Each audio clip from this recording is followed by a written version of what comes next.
Doctor Pereira, ¿cómo le va? La pregunta es, ¿lo conoció a Perón? Lo he conocido, he tenido la suerte y el orgullo de haber estado varias veces con el general, primero antes de que llegara a la presidencia de la República, cuando la organización del Partido Justicialista, y posteriormente en España cuando estuvo exiliado. Lo visité y tuve el honor de poder estar con él largo rato conversando sobre los graves problemas del país y pudiendo gozar de esa lucidez extraordinaria, no como político sino como estadista, que mantuvo hasta los últimos días de su vida. ¿Por qué hay dos pueblos que se pelean el natalicio de Perón? Tengo la seguridad de que Perón nació en el sur, en la Patagonia, y posteriormente se trasladó a Buenos Aires, en donde cursó sus estudios. Lo que es importante en estos momentos es hacer trascender la tremenda distancia que existe entre un estadista como Perón y los insignificantes personajes que han venido reemplazando a Perón después de su caída, existiendo una tremenda diferencia entre lo que significa Perón como hombre, como político, como estadista, frente a las mediocridades que después lo han reemplazado. Nosotros tenemos la obligación en este momento de reivindicar la memoria del hombre en todos sus aspectos, porque Perón hubo uno solo y es muy difícil que se repitan en muchos años las virtudes como gobernante de un hombre como Perón y como su compañera Eva Perón, una pareja extraordinaria que marcó una etapa que todavía no pudo ser superada como efectividad de una acción revolucionaria, porque transformó totalmente una estructura oligárquica en una estructura justicialista. Doctor Pereira, ¿usted habla en su libro de Perón? Hablo de Perón e incluso me he permitido en mi libro hacer no una crítica al hombre, sino hacer una autocrítica de lo que ocurrió con el peronismo en la época de Perón. Porque incluso cuando Perón gobernó el país, tuvo una serie de inconvenientes que se tradujeron en movimientos orquestados más que todos por la oligarquía, que nunca le perdonó a Perón el contexto de su acción y la significación de su paso por el gobierno. Yo me he referido a Perón siempre con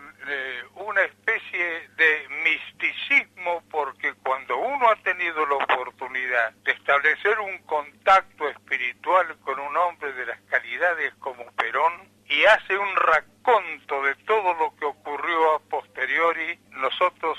tenemos la obligación ante la historia y la obligación ante los hombres que nos han visto actuar en la vida pública, de decir y repetir que es muy difícil,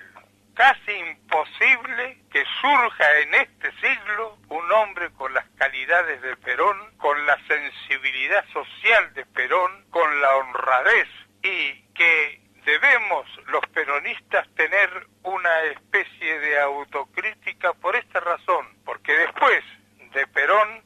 hemos tenido hombres que pertenecían al partido y que han deshonrado el movimiento justicialista, como el expresidente de la República, Menem, que es la negación del peronismo, negación de la honradez que preconizó Perón, que es la contrapartida que debe afrontar actualmente el peronismo del país, erradicar definitivamente esas figuras que deshonran la historia del justicialismo, que sin ellos sería impoluta y sería motivo de un permanente reconocimiento del pueblo para con un hombre que hizo posible que se concretara un movimiento como el movimiento justicialista. Doctor Pereira, una última pregunta. ¿Cómo era antes de Perón? El Estado argentino, el país, estaba en manos de una oligarquía donde un capitalismo totalmente conceptuado había creado una situación de división social extraordinaria, en donde el país estaba en manos de esa oligarquía entreguista y donde había una diferencia tremenda entre la vida de ese sector y la vida de la generalidad del pueblo, que sufría una serie de acechanzas que eran el fruto de una opresión de carácter económico-social insostenible. Había un pueblo sumergido, un pueblo que no tenía voz, un pueblo que no tenía representatividad en las altas esferas del gobierno, porque el fraude había dominado totalmente la acción política de los partidos que en aquel entonces actuaban. Entonces se había creado en el país una situación tremenda de sumisión de un pueblo sumergido